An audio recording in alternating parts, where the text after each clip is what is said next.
merci pour votre participation ce matin à ce 30e numéro des Petits Déj Pro. Donc on organise en partenariat avec l'association Les Rets.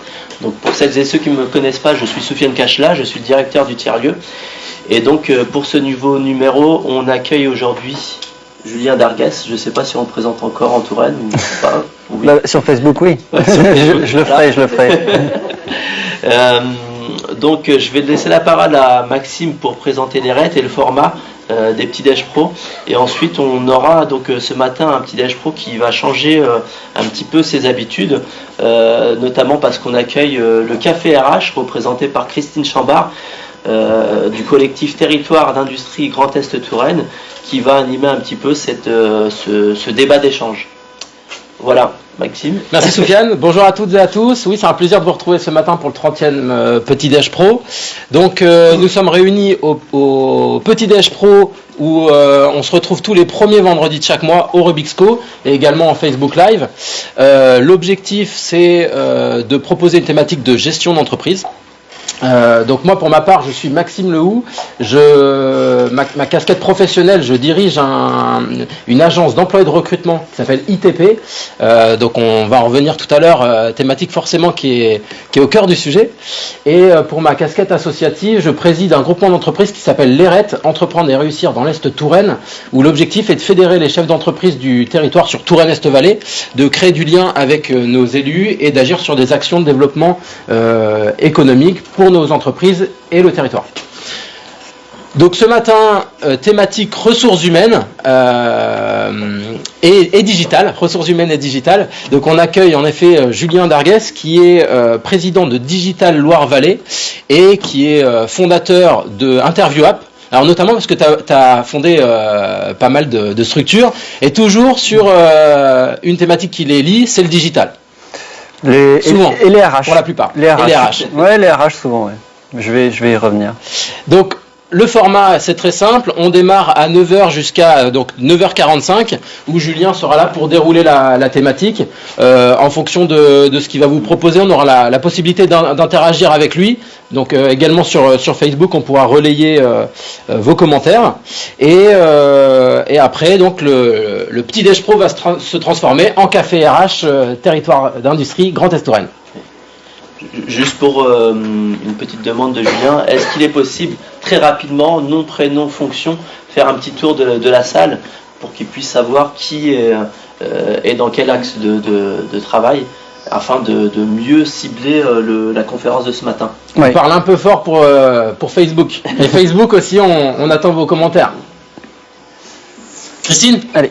Je vais commencer. Donc Christine Chambard, animatrice Action RH pour le label Territoire d'Industrie Grand Est Touraine. Laurine Carolico, Office Manager du Rubixco. Stéphane Séguret, DAF externalisé, bras droit des dirigeants. Antoine Blanchard, Caninoco, consultant en expérience collaborateur. Elisabeth Lefort, responsable RH chez Mecacro Barouoise. Arnaud Cochier, je suis le directeur de l'hôtel West Hotel à la Ville aux Dames. Julien Hotte, j'accompagne les entreprises dans l'excellence opérationnelle. Thomas Balmins, responsable ressources humaines au sein de Eiffage Rail à Azé-sur-Cher. Ophélie Godet-Fougier, de l'agence Comme tu l'as cité, je fais du conseil en marketing et j'accompagne les entreprises aussi sur leur marque employeur. Elodie Lambert, société Alman Coaching, je suis coach professionnel, je fais du bilan de compétences et du conseil RH.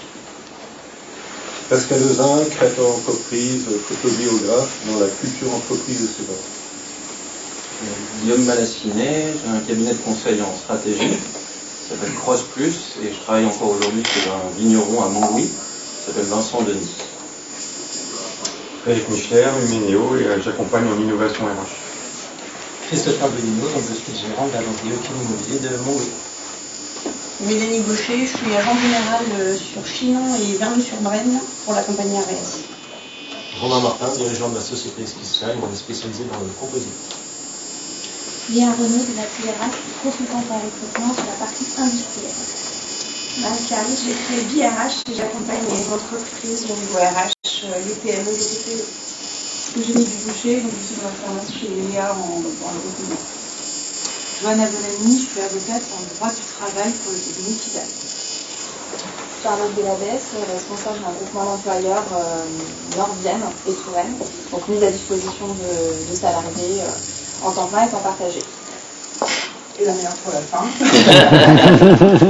Donc Laetitia Chen, je suis franchisée, je viens de monter mon agence d'intérim à Aquila RH, basée sur les métiers de l'industrie, du transport, logistique et BTP. Ok. Merci, bienvenue. Super. Sur Facebook. Sur Facebook, on a du bonjour, mais on n'a pas de commentaires. Ok. Donc on peut enchaîner. On peut enchaîner.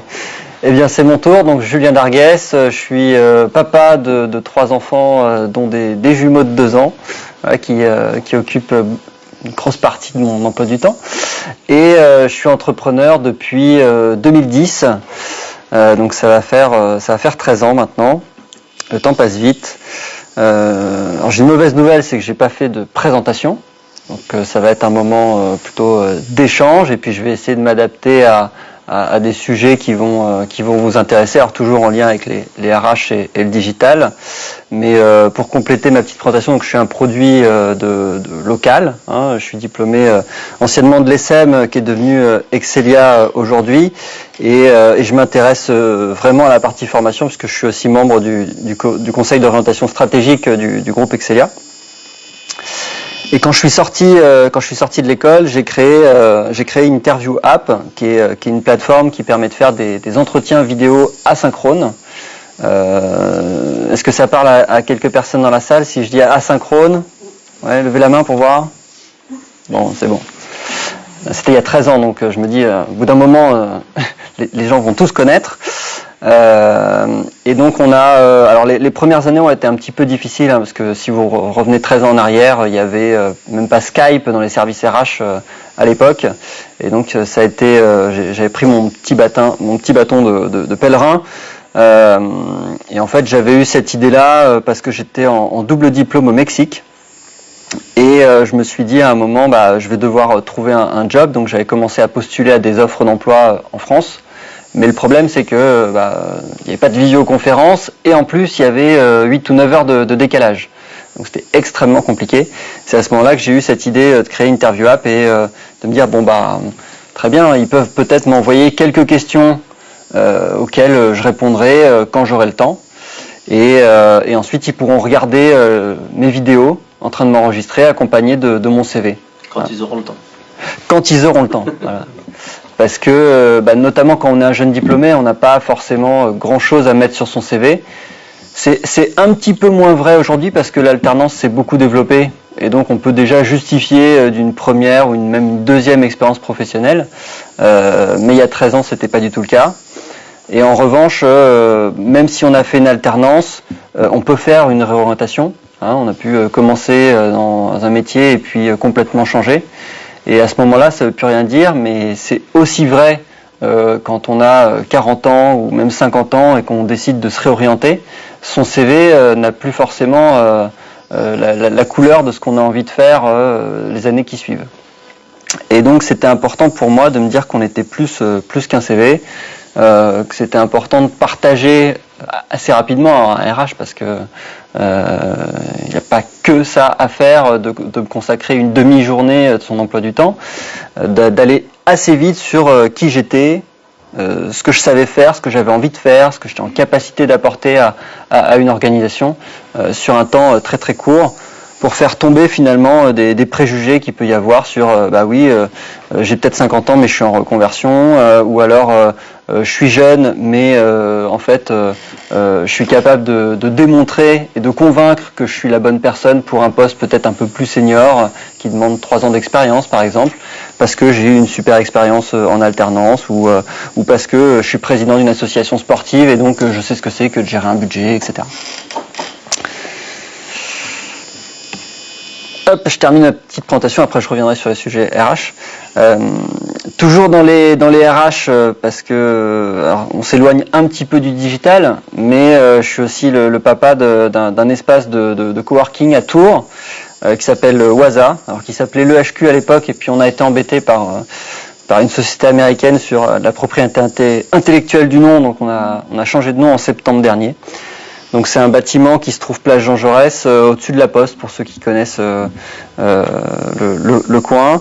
On a 1000 mètres carrés, c'est un lieu 100% privé et c'est un gros investissement puisqu'on a investi 2,5 millions dans ce bâtiment avec mes associés qui sont ma famille puisqu'on a monté ce lieu avec mon frère et mon épouse.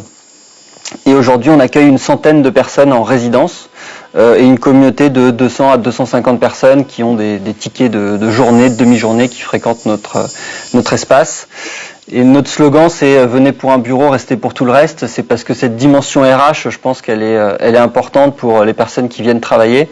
Et c'est le cas, à mon avis, dans toutes les entreprises aujourd'hui. C'est que l'environnement de travail que vous allez proposer dans vos organisations, en fait, c'est quelque chose qui peut être déterminant dans l'attractivité que vous avez des candidats. J'ai l'impression d'enfoncer quelques portes ouvertes là pour certains, mais c'est toujours bien de le dire. Voilà. La partie Office Design, c'est quelque chose d'important dans votre stratégie d'acquisition de talent. Voilà. C'est pas que le salaire, c'est pas que le télétravail. Ça fait partie des motivations des candidats.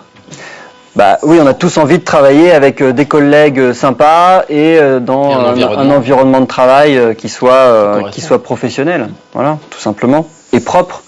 C'est vrai qu'on a cette image des fois de l'industrie où c'est sale, et je le sais puisque mon papa a passé plus de 40 ans dans l'industrie métallurgique, chaudronnerie-serrurerie, donc voilà, je sais à quoi ça ressemble une usine, j'y ai passé mon enfance, donc il faut arriver à casser ces images-là de travail qui peuvent être sales, pénibles, fatigants, etc. Et aujourd'hui d'ailleurs la technologie vient aider aussi ces métiers-là. Donc c'est parfois important pour un dirigeant de faire un pas de côté pour regarder ce qui se passe dans son organisation. Je le sais, je suis aussi entrepreneur depuis 13 ans, donc on est en train de rouler sur son chemin et puis on se dit comment je vais perfectionner ma voiture, comment elle va aller plus vite, comment elle va moins consommer, comment elle va moins me coûter, alors que des fois il y a d'autres chemins à prendre. Et ça me fait penser à Matt Lesguy que j'ai vu l'autre jour sur M6, je ne sais pas si vous avez vu cette émission, où il parlait justement des métiers pénibles et il présentait les exosquelettes. Bon il y avait des jardiniers paysagistes qui étaient en train de montrer que ils pouvaient prendre des charges lourdes de 40 kilos comme si ça pesait une plume, qu'ils étaient en train de découper des haies qui étaient à 2 mètres de hauteur mais sans faire le moindre effort. Bon voilà, je pense qu'on est en capacité aujourd'hui avec la technologie au-delà du numérique de pouvoir proposer des conditions de travail qui sont différentes.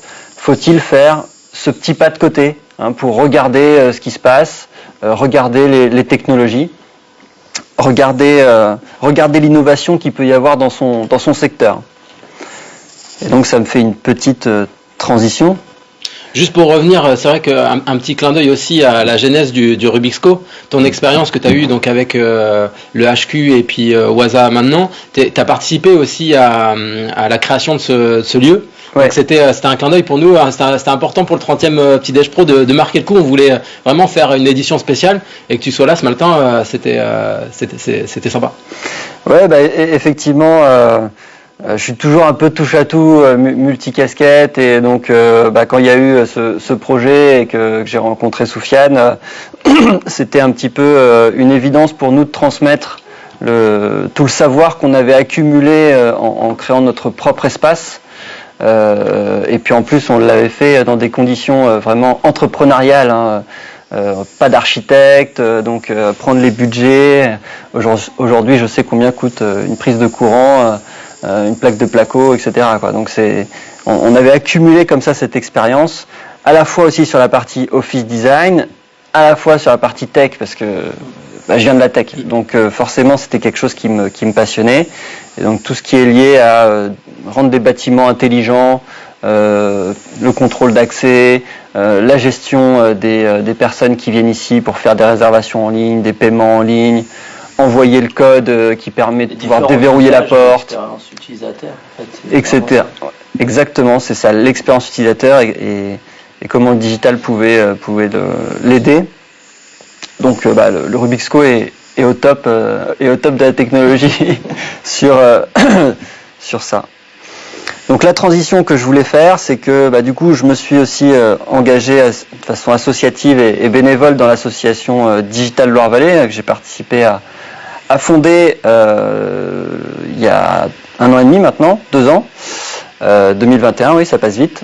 Et l'association Digital Loire-Vallée, elle est née d'une volonté à la fois des entreprises mais aussi politique, puisque dans notre conseil d'administration il y a la région Centre, Tours Métropole et Orléans Métropole, de faire un pont en fait entre les acteurs du numérique qu'on a sur notre région et les industriels. C'est pour ça qu'on parle beaucoup de Tech in Fab. D'ailleurs BPI France insiste beaucoup là-dessus.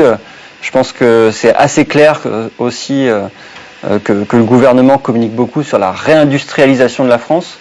Et ça passe aussi par justement la modernisation des appareils productifs et donc de l'utilisation de la technologie pour optimiser le coût du travail, le coût de production, etc. Donc cette association aujourd'hui elle a 175 entreprises adhérentes. Donc en 2 ans c'est pas mal, elle compte 6 salariés et donc elle fait en sorte d'organiser à la fois des événements qui permettent de pouvoir diffuser la culture du numérique auprès des industriels. On a également un de nos collaborateurs dans l'association qui est un relationship manager, donc qui en fait fait des mises en relation qualitatives entre les adhérents. Parce que faire des événements où on est 50 ou 100, d'ailleurs on a notre AG bientôt avec Éric Larchevêque comme invité d'honneur que vous voyez sur M6 dans Qui veut être mon associé. Donc je vous invite à regarder dans l'agenda si vous voulez venir le voir à Tours le mois prochain. Eh bien, c'est important d'avoir quelqu'un qui va bien connaître l'écosystème, qui va être en capacité de pouvoir dire « Ah oui, tiens, tu devrais contacter un tel parce qu'il fait ça ou parce qu'il a tel besoin. » Alors que quand on organise des événements et qu'il y a 50 ou 100 personnes, on discute avec 5 ou 10% des personnes qui sont présentes. Donc là, on a une ressource qui va être dédiée à ces mises en relation qualitatives et ça fonctionne très bien. Après, je n'ai pas envie de prendre tout le temps, mais on a pris une agence de relations presse parisienne également qui va communiquer sur l'attractivité de vos métiers. Donc ça, c'est important aussi. On est dans le sujet RH pour le coup, parce qu'un des piliers de l'association, c'est justement le sujet talent. Le sujet talent parce que les métiers, notamment du numérique, ils sont aussi en pénurie. Et que c'est plus uniquement les startups qui recrutent des ingénieurs IA développeurs, c'est aussi des industriels. D'ailleurs, notre vice-président de l'association, c'est Jean-Louis Jarry de Vlad, qui conçoit et fabrique des batteries à Parcé-Mêlée. C'est déjà une belle PME, je crois qu'il fait quelques dizaines de millions de chiffre d'affaires. Et bien maintenant, lui-même recrute des compétences numériques. Voilà, pour faire de la maintenance prédictive sur les batteries, pour robotiser toute son usine. Donc on n'est plus les seuls, il n'y a plus que les startups qui font du software à recruter ce type de compétences. Et je pense que demain, il y en aura dans toutes les entreprises, quelles qu'elles soient quasiment, quoi. Il y aura besoin de compétences numériques. Et pas uniquement de faire de la sous-traitance. Parce que forcément, quand on externalise son savoir-faire, on affaiblit une entreprise. Donc à un moment, il y a quand même besoin d'avoir des ressources en interne sur ces sujets-là qui vont comprendre et qui vont être capables peut-être de discuter avec des prestataires, mais on a besoin d'avoir ce type de ressources.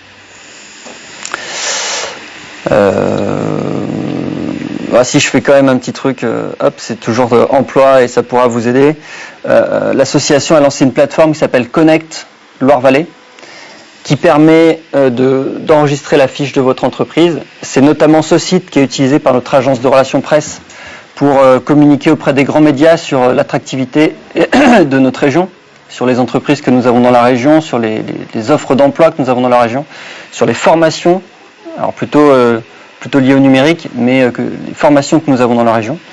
Donc là, vous pouvez y aller gratuitement pour créer, ajouter une annonce, créer la fiche de votre entreprise. Et puis vous pourrez également accéder à l'annuaire. Si vous recherchez des solutions numériques pour vous accompagner, eh bien vous pouvez plutôt avoir une préférence locale plutôt que d'aller acheter des solutions à l'autre bout du monde. Je ne donnerai pas de pays en particulier. Du coup, il y a là ça, Connect Loire Vallée, c'est sur l'ensemble de la région? Oui. Centre Val de Loire, d'accord. Ouais. Alors, forcément, l'équipe est à Tours, donc, et puis on a commencé à Tours, et puis moi je suis à Tours, donc pour l'instant c'est... Très concentré autour de Tours, mais... C'est concentré, bah là on peut le voir sur la carte, hein, tout de suite, sur la Touraine, mais il y en a dans toute la région. On a une présence de l'association, on a un vice-président ou une vice-présidente par département. Donc à Châteauroux, Bourges, Blois, Chartres, et bien sûr Orléans, vous avez des adhérents de l'association. Si je viens un petit peu sur la Touraine, tiens, bah, il y en a un qui est juste là, il est là. Et puis vous avez des fonctions de filtre, hein, aussi pour retrouver par secteur d'activité, par taille d'organisation. On veille à charger un petit peu sur la droite. L'Est Touraine. J'espère, ouais. Donc, on va s'en occuper après. Donc, on a une annonce à poster. Après, on concerne plutôt les métiers, les métiers d'avenir, les métiers dans le digital. Alors pas que. Hein, après, une fois qu'on est sur la fiche, oui, je vais sur la fiche de Digital Loire Vallée. Une fois qu'on est sur la fiche, après, l'organisation, elle peut ajouter autant de jobs qu'elle veut. Elle peut aussi ajouter des missions pour des freelances. C'est pas forcément un CDI ou un CDD. Et là, en l'occurrence, bah, nous, on a des postes ouverts aussi dans l'association pour recruter. Donc, on peut mettre responsable communication événementielle, Tech in Fab. Ok. Vous avez des questions? Ça va, je vous raconte des trucs intéressants, vous endormez pas trop? C'est bon? Bon. Est-ce que vous voulez que je vous parle un peu plus de ce qu'on fait chez Interview App? L'enthousiasme est là. Allez, je vais quand même vous dire quelques mots. Alors...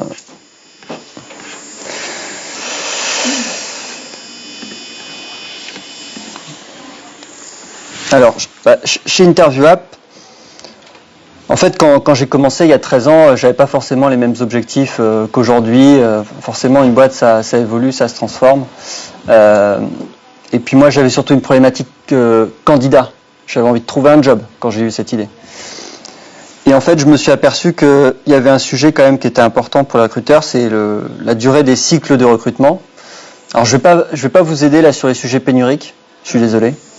Parce qu'il faut au moins avoir des CV pour utiliser notre plateforme. Mais la durée du cycle de recrutement est importante parce que le taux de désistement des bons candidats, il va augmenter avec le temps. Donc il y a une notion de réactivité qui va être très importante. Si vous dites « Ah ouais, tiens, j'ai reçu des CV sympas » et puis en fait vous laissez passer 2 semaines sans les appeler, alors les professionnels du recrutement qui sont là le savent, la personne, si elle avait un bon profil, elle va trouver rapidement. Surtout aujourd'hui avec une offre assez importante. Donc, Exactement. Donc le taux de désistement augmente, on ne fait pas attendre les bons candidats. Donc la notion de temps est très très importante. On est comment sur le timing? Je dois finir à quelle heure? On avait dit 45. 45, ok, ça marche. J'ai encore un quart d'heure. Ok. Bon, ça du coup c'est le job que vous devez faire quand vous recrutez aujourd'hui. C'est d'avoir des CV. Je suis désolé, je ne m'adresse pas forcément au métier pénurique, mais d'être en capacité de pouvoir trouver la perle rare. Et cette perle rare, malheureusement, souvent elle ressemble un petit peu à autre chose que ce qu'on avait imaginé au début. C'est pas tout à fait Superman. Et de l'autre côté, on a ce sujet CV. Alors là, ça peut être intéressant sur des métiers qui peuvent être pas pénuriques, mais un peu en tension. C'est que on est obligé à un moment de se dire, il faut que j'ouvre mon entonnoir pour aller détecter d'autres profils que ceux que j'avais imaginés. Et notamment des personnes qui peuvent être en reconversion. Et on va du coup plus s'attacher à qui elles sont, à leur personnalité, à leur capacité à travailler en équipe, à avoir une prise de parole, à convaincre, voilà. Des choses qui ne sont pas techniques. Mais plus sur le savoir-être. Voilà. Et donc ça apparaît pas sur des CV, malheureusement. Donc comment être réactif en se disant, je vais peut-être me mettre à appeler tout le monde, mais ça peut devenir aussi vite chronophage. Et je pense à la santé mentale aussi des recruteurs, hein, se dire que on passe du temps à appeler des gens en permanence, ça peut vite devenir chronophage et ça peut contribuer à à rendre le métier, je pense, moins attractif. Donc ce qu'on a fait avec InterviewApp, c'est justement de pouvoir donner vie à ces quelques candidatures. Un petit peu pour ceux qui ne connaissent pas, donc l'entretien vidéo asynchrone, c'est un petit peu comme la boîte à questions sur Canal+. On va proposer à une personne de répondre à des questions en utilisant sa webcam, donc qui apparaissent sur son écran. On va lui demander d'y répondre de façon spontanée, one shot. Ouais, la presse, j'ai pas actualisé les images, mais à l'époque... Il cherche du boulot, elle est encore d'actualité, c'est-à-dire que... Ah oui, il cherche du boulot, c'est vrai, t'as raison. C'est des cycles en fait, ça redevient d'actualité. Malheureusement, lui, son CV, il a autre chose à proposer du coup. Et donc comment ça fonctionne, voilà, vous allez pouvoir vous connecter sur InterviewApp, un petit peu comme si vous rédigez un questionnaire. Vous allez enregistrer les questions que vous voulez poser, vous allez envoyer le lien aux personnes que vous voulez interviewer et elles vont pouvoir se connecter quand elles veulent pour y répondre avec leur webcam. Et ensuite vous recevez les vidéos pour les regarder quand vous voulez, éventuellement les partager avec d'autres personnes dans votre équipe. Tiens, qu'est-ce que tu penses de ce candidat, cette candidate ? Moi, je suis curieux de te poser la question, dans quelle mesure il y a une intelligence qui aide au visionnage ou à l'analyse des réponses. Enfin, est-ce que l'outil il est adapté pour envoyer 20 fois le même lien avec le même mode de questionnaire à 20 candidats, et du coup j'ai une préanalyse et après il y a intervention humaine juste sur les 5 que l'outil me dit bah tiens pour toi c'est ces 5 là les meilleurs. Alors, excellente question. Parce que en fait je fais la comparaison avec des tests utilisateurs que moi je fais en asynchrone et je sais qu'on a une aide de l'intelligence potentiellement qui vient mettre des connotations, des colorations positives, négatives ou neutres sur certains propos, et donc je transposais ce raisonnement ici. Voilà, je te laisse la parole. Alors de base non, donc ça veut dire que c'est 100% humain. On va recevoir les vidéos. L'idée aussi d'InterviewApp, c'est pas de remplacer un entretien téléphonique ou un entretien physique. C'est souvent quand on a une nouvelle technologie, une innovation qu'on a dans les mains pour la première fois, même si elle peut être ancienne, c'est de se dire ça va être la meilleure façon de faire ce que je faisais avant, alors que des fois il faut simplement se dire qu'on va faire juste autrement. Et donc les questions que nos utilisateurs posent pendant un entretien avec InterviewApp, c'est pas les mêmes que si je vous avais au téléphone ou en face à face. Il faut être très clair là-dessus. Et aujourd'hui, ça reste 100% humain, mais on est en train d'explorer d'autres pistes puisqu'on a fait l'acquisition d'une société américaine en août dernier, qui est spécialisée dans l'analyse linguistique et donc qui va permettre de venir enrichir notre produit dans les prochains mois. Donc toute l'analyse des gestes, la gestuelle derrière. Alors, faut être vigilant sur la finalité en fait de ce type de technologie parce que quand on analyse les gestes, les sourires, etc., c'est-à-dire qu'on vient analyser de l'émotion. Et l'émotion, c'est quelque chose où on peut tous passer par de la joie, de la tristesse, de la colère, etc. Donc c'est pas un élément qui est intéressant pour dire cette personne-là, elle est compétente ou pas. Mais par contre, il y a d'autres sujets, d'autres études qui peuvent venir apporter un éclairage, un outil d'aide à la décision sur des dynamiques comportementales et notamment sur la façon de s'exprimer au travers uniquement de la linguistique. Voilà. Sur des technologies qui sont utilisées massivement aux États-Unis, notamment le 911 analyse les conversations que les personnes ont quand elles appellent les secours. Et d'ailleurs, la technologie qu'on a rachetée, un des docteurs a travaillé sur la technologie qui est utilisée par le 911. Voilà. Donc c'est quelque chose j'en dirai peut-être un peu plus après, mais là pour nos amis Facebook, je peux pas encore vous en dire plus. Pour vous montrer rapidement à quoi ça ressemble, du coup voilà, on se connecte sur la plateforme, on a des questions qui apparaissent à l'écran. On a un temps limité pour lire les questions qui est paramétré par l'utilisateur. On va pouvoir enregistrer sa réponse en vidéo, avec un temps limité aussi pour y répondre. Donc ça permet de structurer. Nous, nos clients, quand ils bloquent 1 heure dans leur agenda, ils vont pouvoir regarder une quinzaine de CV vidéo, enfin d'entretiens vidéo, parce que c'est pas du CV dans le sens où la personne elle est guidée, elle raconte pas ce qu'elle veut comme sur un CV, versus avoir 2-3 personnes au téléphone quoi, sur une heure, sans compter toute la partie organisation de rendez-vous sur laquelle ça disparaît complètement. En fait, on est sur la présélection de candidats, premier entretien téléphonique classique, on reçoit des CV et puis là on va envoyer cette solution-là pour qualifier les candidats en vue d'un entretien. Ouais, on peut le faire à différentes étapes. On a des clients qui demandent à ce que l'entretien vidéo soit passé directement quand la personne postule. Voilà, oui. De telle façon à recevoir les vidéos immédiatement. On a d'autres clients qui vont s'en servir, alors plus des cabinets qui vont s'en servir dans la gestion de la relation avec le client final. Donc peut-être qu'ils ont déjà rencontré le candidat, etc. Mais ils vont lui demander de passer un entretien vidéo de telle façon à pouvoir le partager au client. Voilà, ainsi de suite. Bon, j'ai fait très court, très simple. On a peu de temps. En effet, là, la solution, je pense qu'elle est pertinente quand on a un poste et on reçoit plutôt un nombre conséquent de CV. Ah bah forcément, quand on reçoit beaucoup de CV, là, ça devient hyper intéressant. Maintenant, ça devient intéressant aussi quand ce que je disais, c'est qu'on a peu de profils et que on va chercher des CV qu'on n'aurait pas du tout imaginé. Et donc là, ça peut vite devenir aussi une perte de temps de se dire bon bah j'ouvre, je vais aller par exemple demander à une école qui forme des personnes en reconversion qui ont parfois 10 ou 20 ans ou 30 ans d'expérience, mais là qui partent dans complètement autre chose. Et il y a 40 personnes dans l'école qui sont en train de rechercher une alternance. Et ben est-ce que je vais appeler les 40 ? Bah c'est pas sûr. Donc je peux peut-être leur dire allez passer un entretien vidéo et là je prendrai 2 minutes pour regarder avec chacun, voir si je sens que ça peut accrocher. Okay. Et puis aussi pour des problématiques parfois de décalage horaire, de recrutement. Oui.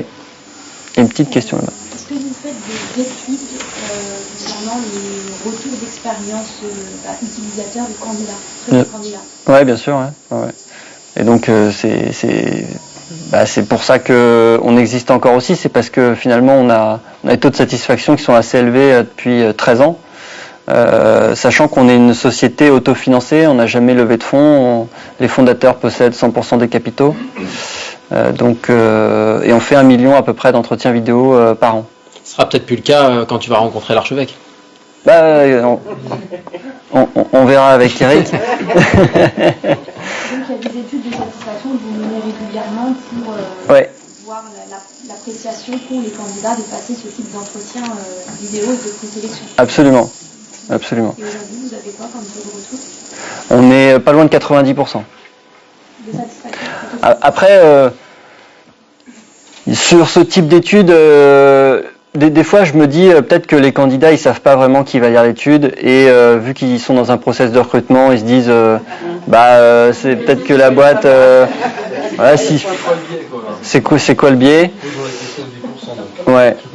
Mais il y a quand même quelque chose qui est fondamental derrière, c'est que un process de recrutement, il est stressant, peu importe les exercices, peu importe ce que vous allez faire.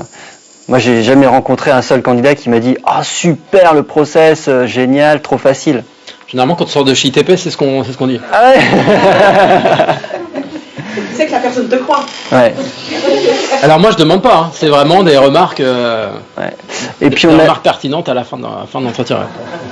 Non, mais ça peut très bien se passer, mais c'est toujours quelque chose qui est assez stressant. Et puis on a des clients qui ont aussi cette problématique de chercher des candidats qui ont cette capacité à s'adapter, cette capacité à sortir un petit peu de leur zone de confort et à se dire ok, il y a un truc nouveau, j'ai jamais fait, oulala. Ceux qui déjà ne veulent pas le faire, c'est un critère de recrutement en soi. Une question d'adaptabilité, quoi. Bah oui. Il y a une question d'adhésion aussi au système, au-delà de l'adaptabilité. Oui, bien sûr. Est-ce que mon candidat devant moi adhère à ce type de préqualification. C'est quand même une expérience qui est particulière pour un candidat, c'est-à-dire qu'il s'adresse à personne, mis à part des questions virtuelles. Donc, je trouve qu'il y a aussi une c'est vrai que c'est un exercice particulier. Derrière, pourquoi le candidat il n'a pas souhaité faire ce type d'entretien. Au-delà de se dire il n'a pas voulu, donc j'ai une appréciation de penser ce que je veux et donc je vais le faire. Peut-être essayer de comprendre pourquoi il n'a pas souhaité. Bah, évidemment, si vous me dites que je suis en train de recruter un comptable et que c'est quelqu'un qui n'est pas à l'aise pour... Ah oui, bah oui, j'ai peut-être oublié de dire un truc au début, c'est que c'est pas un outil magique pour tout le monde. Les secteurs d'activité. Bah évidemment. Un candidat vraiment motivé, il fera quand même, par le poste, il fera quand même l'effort de faire l'exercice. Ouais. La démarche. Ouais. Et puis c'est une question de...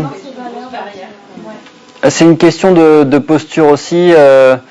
Il y a toujours deux types de candidats aussi. Il y a ceux qui moi, me disent moi, je préfère avoir un entretien physique. Et ceux qui vont comprendre que c'est une opportunité effectivement de me présenter moi, pas juste mon CV, parce qu'en plus j'ai des compétences en design de CV qui sont pas forcément tip-top. Donc là, j'ai l'opportunité, en tout cas l'entreprise s'intéresse à moi. Voilà. Et la stratégie que nos clients ont dans la façon de poser des questions, elle est tout aussi importante. Parce que c'est pas un exercice pour les piéger, quoi. Hein, c'est un exercice pour les découvrir. Donc la façon dont vous allez créer votre parcours est tout aussi importante. Donc ça, tu les accompagnes non. À calibrer les questions ou à... Non, ça on le fait pas parce que nous on est surtout un éditeur. Et donc cette partie service, on préfère la confier justement à des cabinets qui peuvent accompagner nos clients sur leur stratégie de recrutement. Il y a une base de questions prédéfinies que vous proposez aux recruteurs et qui aident quand même à cibler les bonnes questions au bon moment. Tout à fait.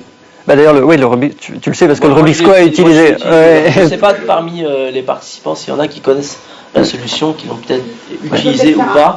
Un retour d'expérience, parce que effectivement, arrivant d'un cabinet de recrutement où on l'a utilisé dans notre process, je pense que ce qui est très important, c'est d'accompagner, parce que nous, tous les candidats, quand on leur disait que c'était de toute manière le process, alors nous, on le faisait passer à la shortlist, et on leur disait que ça faisait partie du process, avec effectivement aussi un test de personnalité. Donc c'était quasiment obligatoire. Je pense qu'on n'a jamais eu, peut-être qu'on a dû avoir peut-être un refus vraiment définitif, et je ne me souviens pas si du coup on avait exclu ces personnes-là, je ne pourrais pas vous le dire. Et je pense qu'effectivement, ce qui était vraiment intéressant, c'est de les accompagner en leur disant que de toute manière, parce qu'on a pu aussi présenter des candidats qui n'étaient pas si bons que ça, parce que finalement, c'est pas une pensée unique, c'est-à-dire que après tout, il peut être, en fonction de ce qu'ils disent, il peut être très très très mal à l'aise et pas réussir son entretien, mais finalement, on a quand même détecté, parce qu'évidemment derrière c'est l'humain, on a quand même détecté des talents. Donc nous, systématiquement, ce qu'on leur disait, c'était oui, effectivement, c'est quelque chose de compliqué, même nous, parce que nous, on les passait régulièrement aussi pour se rendre compte un petit peu des choses. Donc c'est un exercice qui est compliqué, mais c'est un exercice, on avait des questions d'entraînement, voilà, pour apprivoiser un petit peu aussi l'outil, et finalement, on va dire, dans 80% des cas, ça se passe plutôt extrêmement bien, et le retour de nos clients de cabinet, c'était quand même vraiment extrêmement, c'était vraiment un point très très positif d'être passé par cette solution. C'est sûr qu'il faut un accompagnement, mais peut-être une formation un peu à appréhender l'outil. Par exemple, fait des webinaires par contre, on fait des webinaires avec nos clients pour justement leur partager un petit peu notre expérience. Et le candidat, il a la question, il a qu'une seule chance pour répondre, ou il peut revenir en arrière, il peut dire là j'ai vraiment été mauvais, comment ça se passe?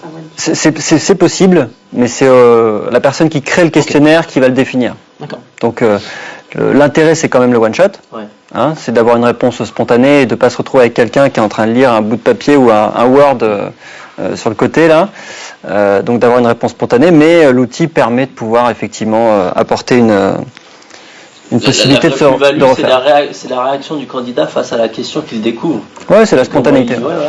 Exactement. D'où l'intérêt aussi de faire des questions. Enfin, nous, ils avaient tous peur qu'on ait été chercher des questions hyper bizarres, quoi.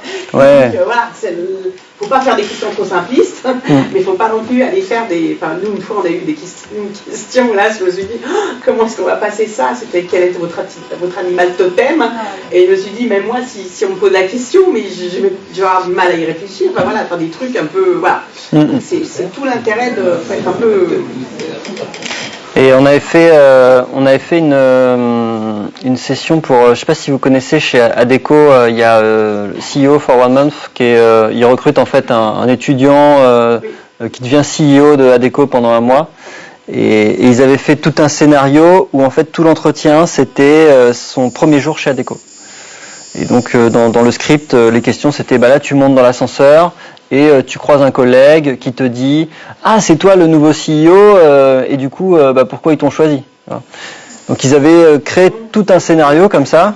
C'est associé au gaming en fait. Et ça, je trouve que ça prend plus de sens en fait dans ce sens-là, ce type d'entretien où on associe la vidéo au gaming et qui permet justement peut-être de shortlister des personnes. Enfin personnellement moi je l'ai pas vécu en tant que candidate, mais j'ai beaucoup de monde autour de moi qui l'ont vécu en tant que candidat aussi. Et il y a la majorité des personnes avaient du mal à être elles-mêmes face à la caméra.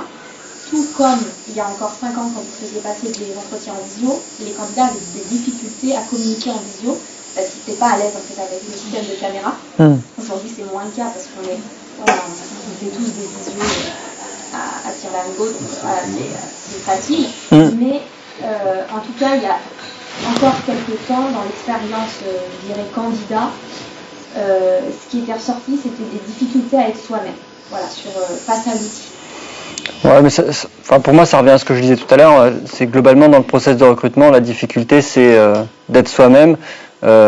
Après, c'est aussi à la sensibilité du recruteur qui va analyser les. C'est-à-dire que je pense que le recruteur qui met ça en place, il va pouvoir aussi analyser, enfin avoir cette dimension-là pour pouvoir émettre un avis, quoi. Ouais, on n'est pas tous responsables. Enfin, on est responsable marketing de soi-même, mais ça me fait une excellente transition parce qu'il me reste encore un tout petit peu de temps et je voulais parler d'autre chose. En fait, parler de soi, de ce qu'on sait faire, ça s'apprend. C'est pas inné. Et donc c'est pour ça que dans le sujet d'aujourd'hui, il y avait la formation. Juste avant que tu switches, je crois qu'il y avait une petite question. Christopher. Ah oui, pardon. C'était juste en fait un petit retour d'expérience parce que moi j'ai vécu il y a une dizaine d'années ce genre d'entretien justement de qualification au final avec une grande banque. Et c'est vrai que déjà à l'époque c'était un petit peu entre guillemets perturbant parce que c'était différenciant par rapport au type d'entretien, mais par contre c'est hyper on va dire simple en tant qu'utilisateur aussi et hyper pratique. Je me revois encore dans mon salon, à vous mentir, j'étais vraiment en costume en haut et en caleçon en bas. Donc le but de ce côté-là est plutôt pratique d'être chez soi, etc.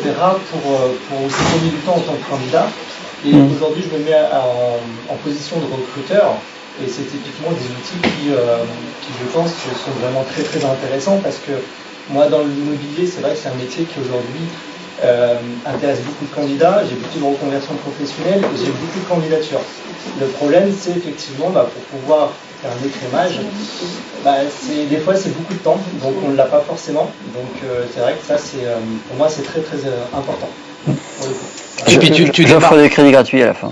Et puis tu démarres en fait l'expérience quand tu veux, ce qui te permet en fait de te préparer. Exactement. Alors que quand tu es dans un process classique, déjà rien que le fait de pousser la porte, parfois tu as un sas d'attente. Enfin, toutes les entreprises sont pas bien organisées pour ce process-là, et donc peut-être que ça peut faire monter un peu le stress et déséquilibrer l'échange pendant l'entretien, quoi. Ouais, ou même sur de l'entretien téléphonique. Des fois, on est appelé. Et on est en train de faire les courses, on est en train de conduire, et puis pour peu qu'on réponde pas, peut-être qu'on nous rappellera pas. Ne pas. Non. non, pas du tout. J'ai des jumeaux dans les bras, je suis avec mes AirPods, ça va. Ouais, c'est pas toujours la situation idéale. Donc là, effectivement, on choisit où et quand on va pouvoir passer son entretien. Ça permet surtout d'arriver en bonne condition, entre guillemets aussi. Parce que quand il y a un entretien qui est fixé avec une date, une heure et un lieu également, il suffit qu'on soit dans un mauvais mood aussi potentiellement, parce qu'il y a aussi l'effet perso, etc. qui peuvent un peu perturber, on va dire, l'entretien du candidat. C'est vrai, le fait de pouvoir choisir le bon moment, entre guillemets, pour moi c'est un peu. Absolument. Donc, Julien, il est 45. Oui. Je te propose de déborder 5 minutes sur la formation. Sur la formation, effectivement. Et puis après, pour faire la transition, j'aurais une petite question justement sur sur tous les autres outils et puis comment le digital a révolutionné le monde des RH, quoi. Absolument. Donc pour faire la transition, il y a quelques années, on a eu des demandes aussi pour utiliser notre produit de façon détournée. Finalement, ça a été le cas avec les premiers, c'était Région de Job, qui est devenu Hello Work après, et qui ont utilisé notre plateforme pour faire du coaching, du micro-coaching de leurs équipes commerciales, où en fait ils avaient imaginé que le lundi, ils allaient pouvoir dire à leurs équipes cette semaine, je voudrais que vous répondiez à 2 objections clients en utilisant Interview App. Et ça allait permettre en fait aux équipes de pouvoir s'enregistrer quand ils veulent et de vérifier au niveau du management que quand les commerciaux étaient en rendez-vous client, quand le client en face à face posait ce type de questions, ils avaient la bonne réponse. Tout simplement. Et de le faire à une grande échelle. D'ailleurs, ils avaient été un petit peu plus malins que ça, puisqu'ils avaient une centaine de commerciaux. Et en fait, ils disaient, cette semaine, vous allez réfléchir à ces 2 questions, et à la fin de la semaine, on en tire 10 au sort. Donc, c'est-à-dire que ça ne mobilisait pas tout le monde, mais tout le monde devait réfléchir. Et ensuite, il y avait 10 personnes qui étaient interviewées, qui allaient passer leur entretien vidéo sur les questions.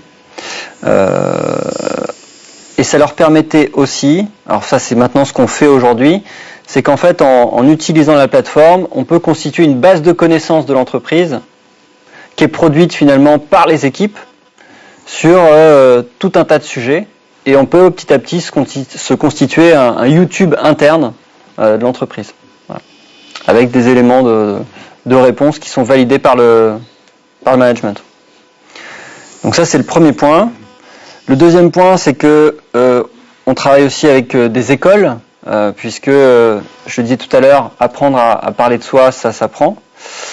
Et donc on travaille avec des écoles sur la formation à l'insertion professionnelle. Donc on leur met à disposition, c'est pas tout à fait le même outil, puisqu'on va pouvoir venir embarquer une partie conseil. Quand on répond à une question, on peut avoir des conseils qui apparaissent, qui aujourd'hui sont fixes, mais on est en train de justement apporter de l'intelligence pour les personnaliser.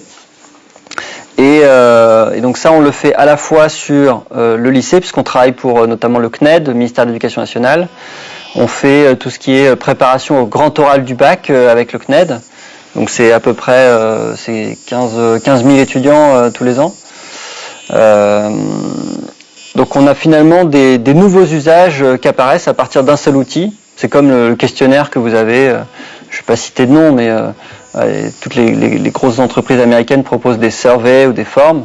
Vous pouvez l'utiliser pour organiser un anniversaire, organiser une réunion dans votre entreprise, organiser un sondage auprès de vos clients, etc. Finalement, avec Interview App, vous pouvez avoir derrière de multiples usages. On a des clients qui vont s'en servir aussi pour faire des témoignages clients plutôt de façon qualitative.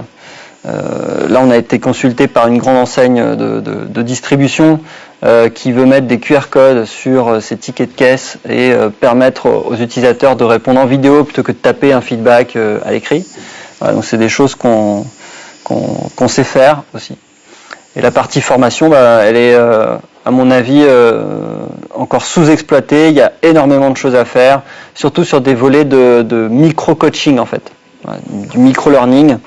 De pas forcément mobiliser des équipes sur des temps longs, une demi-journée ou une journée, mais de se dire tiens, je t'envoie une petite interview vidéo sur 3-4 questions, dis-moi ce que tu en penses, et là on peut voir tout de suite, après des réceptions des vidéos, s'il y a un problème sur ce sujet, s'il faut mettre en place une formation, s'il faut passer un petit coup de fil pour mettre à jour, ou au contraire, si waouh, top réponse, génial, je vais envoyer ça à toutes les équipes. En plus, c'est valorisant pour les collaborateurs.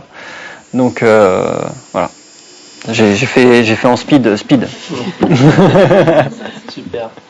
Et c'est notamment les sujets d'IA qu'on va beaucoup exploiter sur la partie formation. C'est en particulier pour ça qu'on a fait cette acquisition. Même si la technologie dont je parle, elle est aujourd'hui utilisée par des grandes entreprises comme Nissan au Japon. On a qui d'autre ? On a Leroy Merlin en Italie qui l'utilise. On a une banque en Argentine qui l'utilise aussi parce qu'ils sont sur des volumes importants. On a Manpower aux US qui l'utilise aussi. Nous, on croit que ça peut avoir un impact encore plus fort sur la partie formation. Super. Est-ce qu'il y a des questions, des remarques dans la salle ou sur Facebook ? Moi, je souhaitais rebondir sur le mot gamification que j'ai entendu tout à l'heure. Pour offrir joie de recevoir, je vous partage un petit outil qui s'appelle des gamificartes. C'est une boîte qui s'appelle Feedback, ils sont 3, ils ont édité un jeu de 90 cartes, ils en sont à la 2e version. C'est 90 leviers pour mettre, moi je vais utiliser le mot français, je vais parler de ludification, mais on se comprend, dans votre processus de recrutement, dans votre expérience collaborateur, peu importe le contexte, ça c'est vous qui l'adaptez. Mais en tout cas, c'est 90 leviers classés par famille et niveau de difficulté à les mettre en œuvre. Et après, à vous de jouer avec ces cartes-là pour vous inspirer et voir lesquelles, en l'occurrence vu le sujet du jour, vous pourrez intégrer plus ou moins facilement dans vos parcours de recrutement. À titre personnel, j'ai de jeu. Soufiane, si tu me fais une invite, je viendrai avec grand plaisir ici. Et puis on jouera ensemble et voilà, ça n'engage à rien et on fera la bonne franquette, quoi. Une excellente idée. Voilà. À bon entendeur. On va prendre le rendez-vous. C'est noté.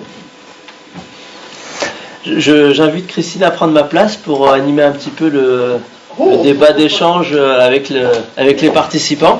Donc on va dire au revoir à nos amis on va dire au revoir à nos amis sur Facebook et puis un grand merci à Julien ceux qui sont ici Merci sur à vous, place merci à vous. vont pouvoir avoir d'autres petits bonus de Julien qui ne peut pas délivrer donc en Facebook Live.